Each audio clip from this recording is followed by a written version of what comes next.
Приветствую вас, друзья! Сегодня стало известно о том, что заводу по производству легендарных ударных турецких беспилотников Байрактар в Украине все-таки быть. Еще 3 февраля 2022 года официальные представители Украины и Турции подписали соглашение о сотрудничестве в сфере высоких военных технологий. Один из пунктов этого документа предусматривает строительство на территории Украины завода по производству турецких беспилотников Байрактар. Кроме этого, согласно решению турецких компаний, в следующем поколении дронов Байрактар Акинджи используются двигатели украинского производства. Поэтому это уже по сути украино-турецкие Байрактары с точки зрения технологического наполнения. И соответственно будут применяться они в вооруженных силах Украины и Турции, а также тех дружественных стран, которые будут иметь желание их приобрести. После начала полномасштабного вторжения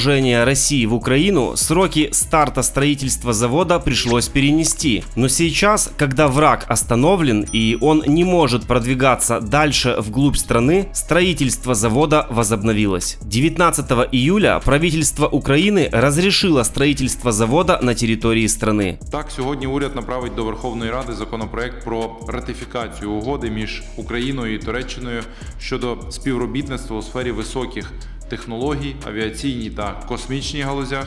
Серед іншого, це дозволить побудувати в Україні завод з виробництва та обслуговування славнозвісних безпілотників Байрактар. А владелец компании Байкар Макина Сельчук Байрактар создал свою собственную компанию в Украине, которая уже купила земельный участок под строительство завода. Проект завода также уже готов и утвержден. На земельном участке ведутся подготовительные работы. Сам завод может быть построен в течение нескольких месяцев, так как при строительстве используются современные технологии, а он по сути представляет собой большие ангары, которые монтируются довольно быстро. Естественно, место, где он будет построен, в целях безопасности не разглашается. Байрактар ТБ-2 показал свою эффективность в ведении разведки и уничтожении различной техники оккупантов. При этом российские пропагандисты, чтобы нивелировать его преимущество перед российскими беспилотниками, заявляют, что они уже уничтожили 1000 Байрактаров. Каждый день на поле битвы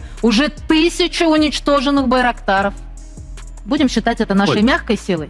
Однако стоит заметить, что за все время турецкая компания успела выпустить всего не более 400 Байрактаров ТБ-2, а Украина из них получила не более 50. Об эффективности Байрактаров также свидетельствует тот факт, что Путин во время встречи с президентом Турции Эрдоганом в Иране просил его построить завод по производству Байрактаров на России, однако получил отрицательный ответ. Ранее глава компании Байкар Макина Сельчук Байрактар, который является зятем Эрдогана, заявил, что его компания никогда не продаст свои беспилотники России, а следовательно о строительстве завода речи быть не может. Если бы Байрактары были бы настолько плохи, как их пытается очернить российская пропаганда, то Путин не просил бы Эрдогана построить целый завод по их производству на России, не так ли? А пока российские пропагандисты продолжают пудрить мозги россиянам, Сельчук Байрактар показал публике первые фото новейшего беспилотника Байрактар Кизилельма, который оснащен украинским турбореактивным двигателем, делающий этот беспилотник сверхзвуковым и способным взлетать с авианосца или короткой взлетно-посадочной полосы.